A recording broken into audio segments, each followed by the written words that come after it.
With that said, Joe, can we dive in and introduce you to wrap up this day as it should be? I mean, this is a perfect ending, I think. Let's do it. Let's take a little trip to the Galapagos.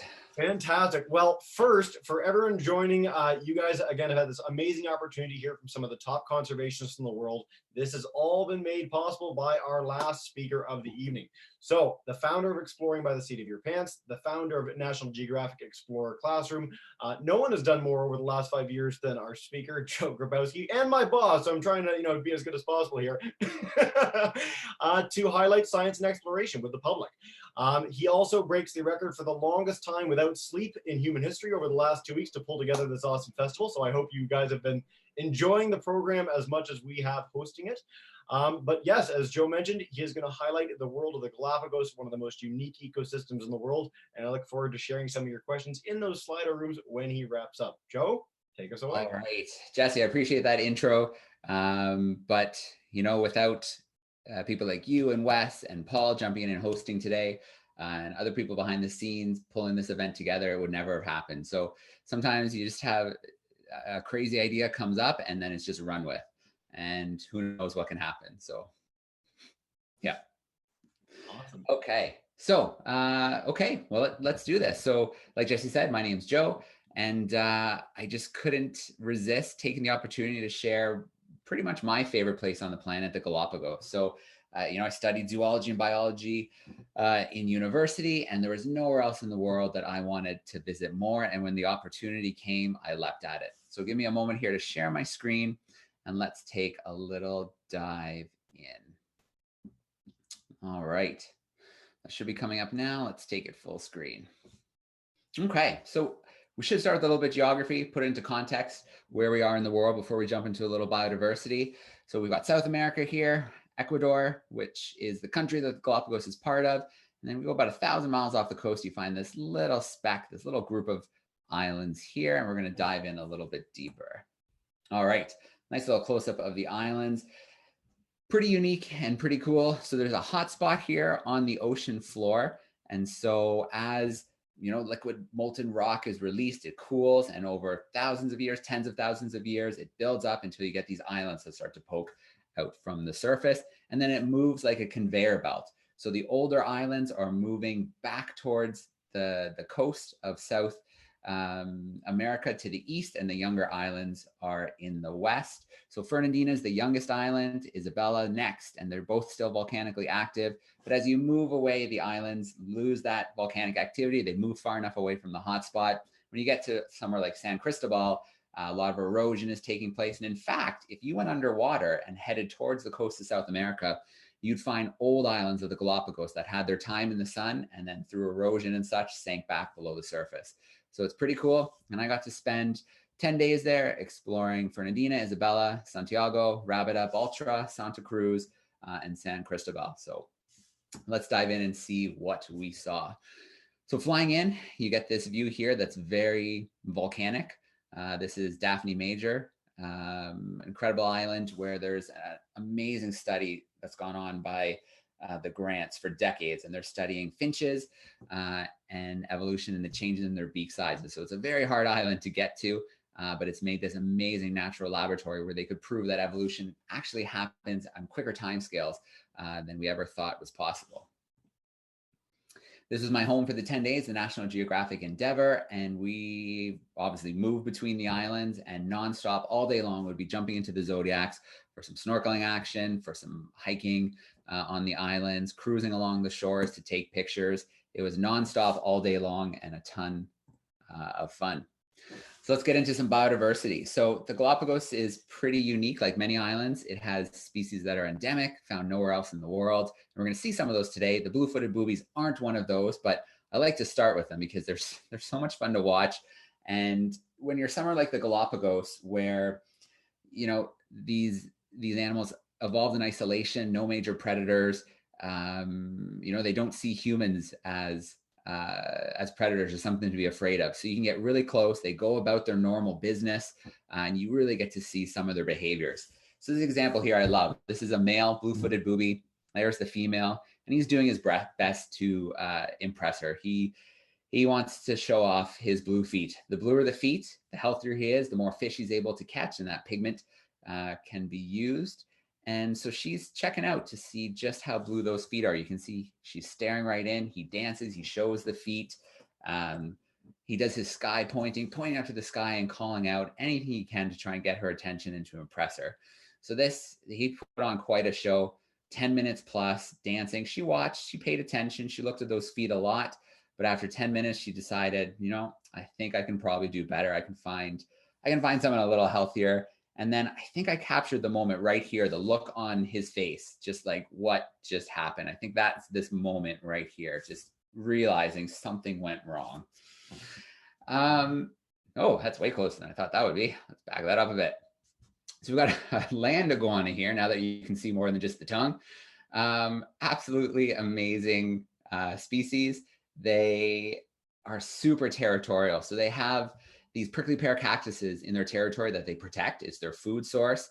It can help them attract a mate as well if they have a good territory. And so if another male comes close, they'll fight for that. A lot of posturing, and sometimes they actually will get down to some physical action.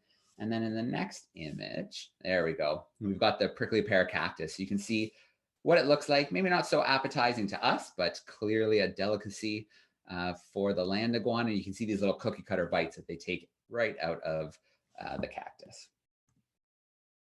So another example of having to impress the female, we have the frigate bird here. So normally the frigate bird, it looks like a deflated balloon under the neck, just this little red pouch. But when it's time to find a mate, they pump it full of air, wait in the trees for the females to fly over, and they just shake what they've got and they call out to the sky trying to get the female's attention. And again, it's that whole thing of, I can inflate this massive pouch. It's so red. I can do this for days at a time. I'm healthy. I'd be the perfect choice as a mate and to have chicks with. The marine iguanas. Love the marine iguanas. You saw that land iguana, you saw how different they were, but in reality, it was likely a common ancestor, a same species that drifted over from the mainland and then being isolated, different islands and such. You have this change over time, over hundreds of thousands of years, to fill two very different niches and very different ways of living. So the marine iguana is pretty amazing because they are the only lizard species that swim in the ocean, dive to find their food. So their day is basically spent warming up in the sun, charging those batteries. They hit the ocean, diving up to 10 meters to feed on algae in the rocks. Really cold water around the Galapagos, so they don't last too long before they have to come back to shore and then warm up in the sun again and maybe go back in. Sometimes though, they get lucky, a nice low tide, and you don't have to go into the water. You get a nice buffet along the shore that they can take advantage of there. And then a little sunning action. And in the Galapagos, if you're sitting on the lava rock with the marine iguanas, you're going to hear a lot of sneezing. It's basically what they do while they're warming up, is they sneeze like crazy. And the reason is all that salty food, they've got to get that salt out of their body. They've got a special gland in their nose where it gathers, and then they just shoot salty snot rockets at each other all day long. So if you look closely at this one, we're going to move back and forth a little. I captured the moment of blast off here. So he's getting all his buddies now, but they'll get him back. It's basically what they're doing there. Pretty cool. So the Galapagos is pretty amazing. Over 90% of the islands are completely protected. Nobody is supposed to go there. You can't go there. You need special permission as a scientist to visit some of these sites. And obviously that's very intentional to try and protect this amazing part of our planet. And these beaches, these amazing beaches, which, only visited by a few people during the day, and then usually sea turtles at night who are hauling up to lay their eggs. Every island you visit is completely different. They can be barren. They can be full of life. You go somewhere like Santa Cruz, where it's got the highlands, which is almost like you're getting into a temperate rainforest. Amazing variety. Every island feels different. And Rabida was one of my favorites. Rabida, lots of iron in the volcanic rock. So over time, it's almost like that iron is rusted and turned a beautiful red as it was exposed to water and the air. And then, Porto Ayora, town of about 18,000 people. There's only about 4 small spots where people can live in the Galapagos. It's the only place in the planet I've ever had to walk over a sea lion to get to the bank. So I thought that was pretty darn cool. And just another example of how the animals don't really respect the boundaries that we put in place. The sea lions come right into town, the marine iguanas and other animals. If you're in the fish market, the pelicans are walking up and down, perusing the aisles. So very neat place to visit. Here we have the largest predator in the Galapagos. This is the Galapagos Hawk. I should say the largest natural predator because, you know, over the years, humans have brought species to the islands, whether it's intentional or by accident. So things like dogs and cats can obviously play a big role and are larger, but this is our natural predator here, hunting things like snakes and those marine iguanas, especially when they're younger. And then one species I wanted to see was the flightless cormorants. So on the mainland, they can obviously fly, but when they made their way to the Galapagos, you know, no natural predators, lots of time to pass, and the wings eventually became vestigial. You can see they've got this tiny remnant of their wings, not really good for much, maybe a little bit of balance on land, but these beautiful, strong, powerful back feet to move through the water. And so this male has just finished hunting. He's coming back to the nest and he's got this seaweed gift because apparently female flightless cormorants go nuts for seaweed. So here he is bringing a little present home. He's dropped it. He's proud of himself. He's warming up in the sun. The female's getting ready to go in. And there's two chicks here. One's kind of hiding behind the other and they're waiting to get whatever dad brought back for them. Now, sometimes just if you're quiet, you can have these little moments here, laying on the beach and a ghost crab coming out from the sand, or the Sally Lightfoot crab scrambling over the volcanic rocks and shooting little jets of water, you know, when they come into contact with each other and they're not happy. And then these Galapagos mockingbirds are so cool. So the Darwin's finches get a lot of credit for you know, his theory of natural selection, but in reality, at the time when he was on the islands, the finches didn't really impress him much. They didn't really make much of an impact. He did take some specimens, but he didn't label them properly or the islands that they came from. And in fact, there's 4 species of Galapagos mockingbirds on different islands, and those actually caught his attention a little bit more. It was only later that he was trying to figure out and piece together some of the finches that he had collected. So I thought that was a kind of a neat story that the Galapagos mockingbirds played an important role in kind of getting that process started. Now, other unique things about the Galapagos, we saw the males, and that's having to impress the females, and that's common in a lot of species, but sometimes you get this sexual dimorphism where it's actually the female who has the features, and then the male is a little more choosy. So we've got a lava lizard here, and this is actually the female, very brightly colored to try and get the attention of the male, and the male is much drabber here compared to the female. So neat to see, you know, those roles reverse sometimes where, you know, the female's a bit more flashier and taking a bit more of the risk by having those flashier colors or those, you know, bigger tail feathers in birds and such. Oops. All right. Let's back out on that guy a little bit. There we go. So the waters around the Galapagos are absolutely incredible. So so nutrient rich and cold that when you get into them, you find an amazing assortment of life.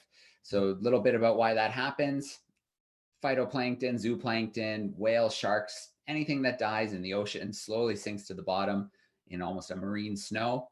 And then those nutrients move around the bottom of the ocean in a giant global conveyor belt. And that nutrient-rich cold water moves around until it hits something like an island in the ocean where it's forced upwards and pushes all of those nutrients to the top in upwelling. And that's why we can get this amazing collection of species, both in the water and then supported on the land. So sometimes I'd look around and see 20, 30 of these sea turtles around me in the water. Just absolutely incredible. These green sea turtles. So they get that name because, well, not really their color, but because of what they eat. So much algae, so much seagrass. If we could see the fat inside of this turtle, it's got a nice green color. All right. Probably the best thing about jumping into the water in the Galapagos is the sea lions. So super playful, the young ones. Every time you're in the water, you've got to watch out because they're sneaky. They like to pop up in front of you and blow bubbles in your face. Sometimes they'll pull on your fins. But what they like the best is if you do somersaults, they think that's great. They'll join right in on those somersaults. Really playful, a lot of fun to be with in the water. On land, of course, they have their disagreements sometimes. I'm not sure what was happening with these two. Maybe one was too close to the other. It looks really rough, but it was a lot of bluster, a lot of move back, or else maybe I'll do something. So nothing too crazy happened from that fight. But then you get these soft, tender moments with them too. You've got a mother here. This pup's maybe a week and a half, 2 weeks old, and just having a little feed with mom as the sun's going down. So really cool moments that you can have on the island. And then we're coming back to the frigate birds and the blue-footed boobies. So the frigate birds get the name Pirates of the Sky because they're pretty lazy. If they can steal food, that's what they want to do. So they'll wait for other birds to catch food and immediately dive bomb them to try and get them to drop it.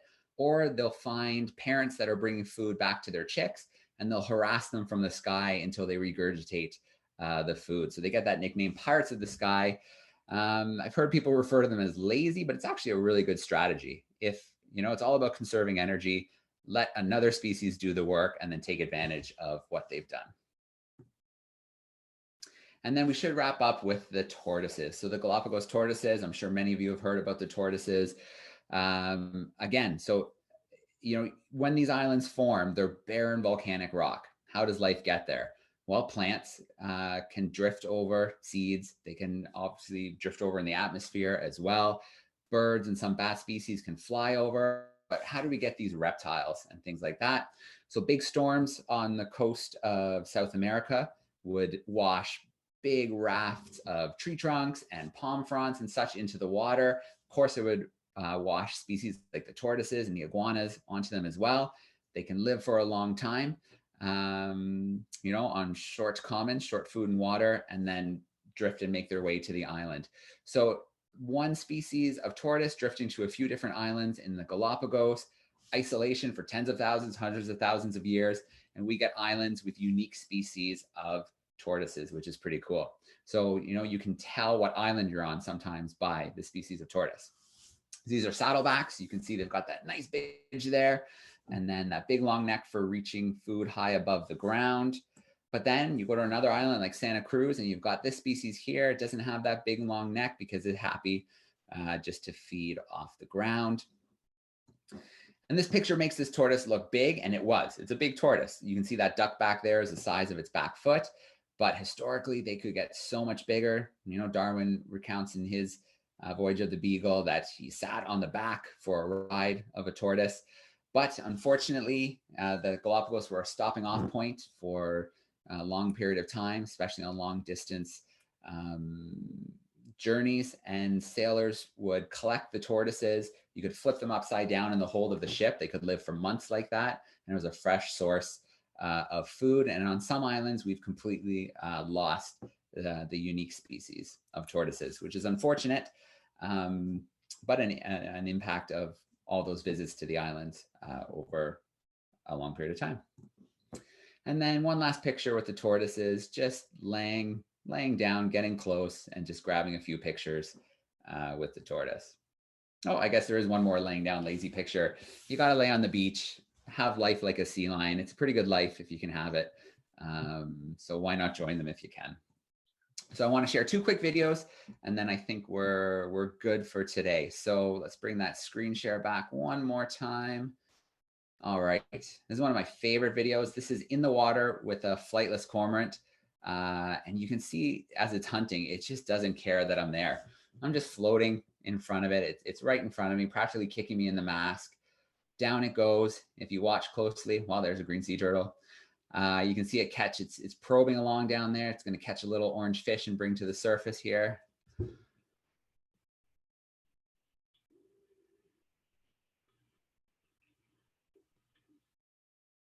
All right, very agile in the water.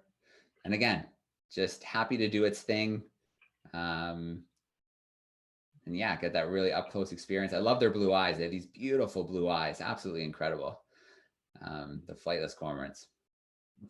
All right, one more little stop. We're going to take a little trip under the water before we finish off today. There it is.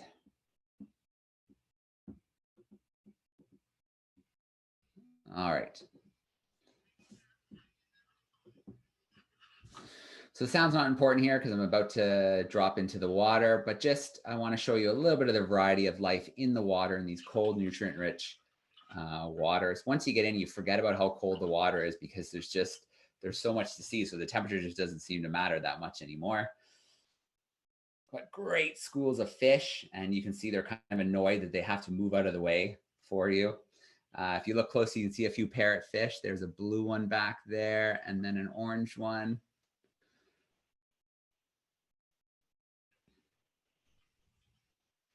Hanging out with one of the sea turtles, green sea turtle, having a munch.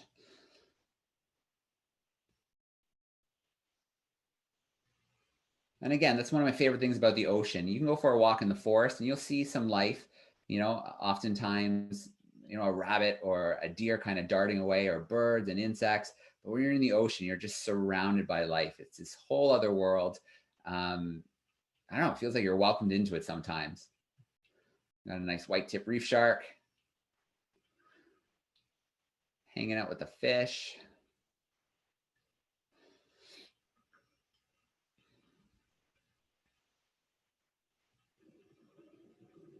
Got a nice little bit of camouflage on display here from this fish, but definitely you want to be careful where you put your hands down. They're pretty venomous. There's spikes on their back. And then wrapping up with just a little bit of time with the sea lions. So there they come, blowing some bubbles. What can you do? Always trying to see what you're up to. Sometimes they disappear. They're just waiting for you to kind of look the wrong way before they come back in again. Or if you go down and do a somersault, that'll get them to come back out from behind the rocks. They get excited. Lots of fun in the Galapagos hanging out with the sea lions. All right, I think we can pull the plug on that screen share and come back to everybody. All right, so that was a little trip I wanted to take you on. Check out the Galapagos, one of my favorite places on the planet. Absolutely amazing. Yeah, I don't know what else to say. Just one of those special places. Lots of special places on the planet, but the Galapagos is definitely a unique one. Yeah, fantastic, Joe. Again, neat seeing so much biodiversity and introducing the phrase salty snot rockets into our Global Biodiversity Festival, which to my knowledge hadn't been said there earlier in today. We can wrap up with just a few questions before we go. Firstly, for you, obviously you are madly in love with the Galapagos Islands. For someone who's going to visit in the future, from your personal experience, is there anything you'd recommend to go into to prep for or have in advance in your mind?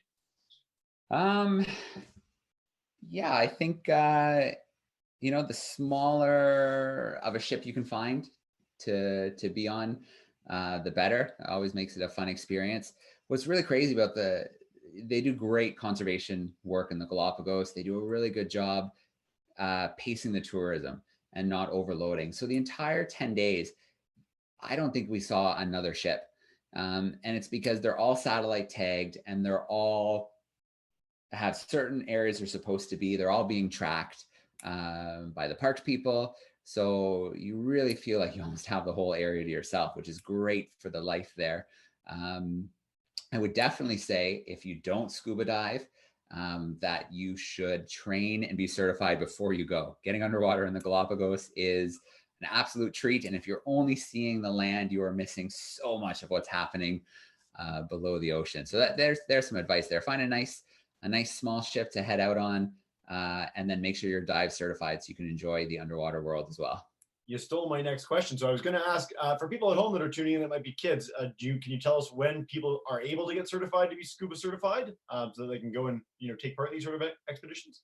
Yeah, absolutely. So I know definitely here in North America that it's 10. You can start training and learning to dive.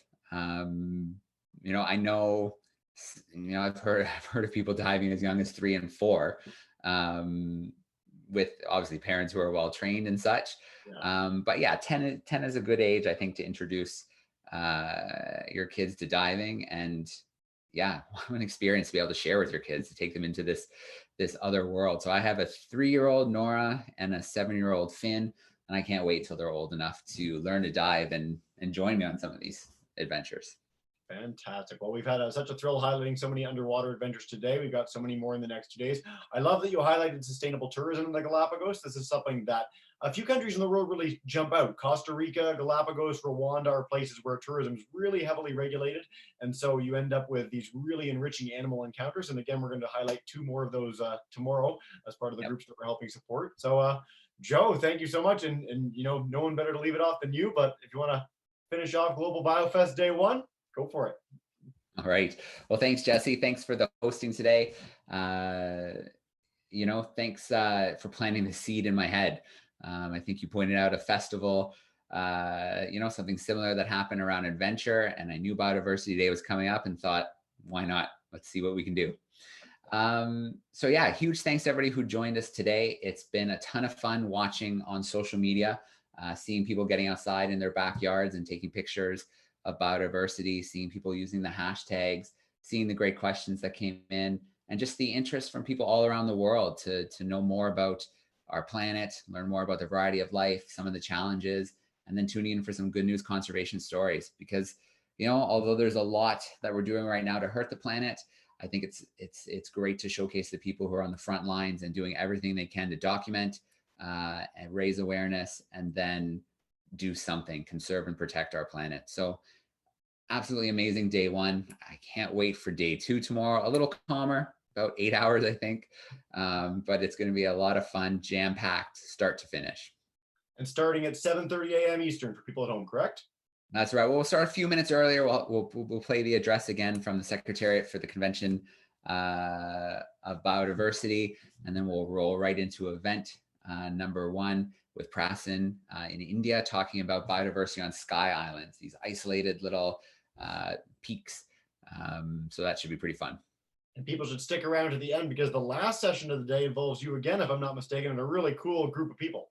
The last one is going to be a lot of fun. So we're going to have Paul Rose, Expedition Lead for Pristine Seas. We'll have Enrique Sala, who is the founder behind Pristine Seas and leads the team. They're going to have a little discussion for about 20-25 minutes about the successes they've had protecting well over 5 million square miles of our ocean.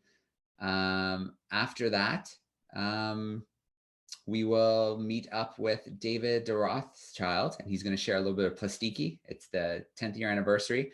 Maybe make a little announcement, and then just have an informal chat with the 3 of them just to end off the day. Super cool. Well, thanks so much, and we hope to have all you coming in tomorrow. It's going to be a great time. All right. We'll see everyone again tomorrow.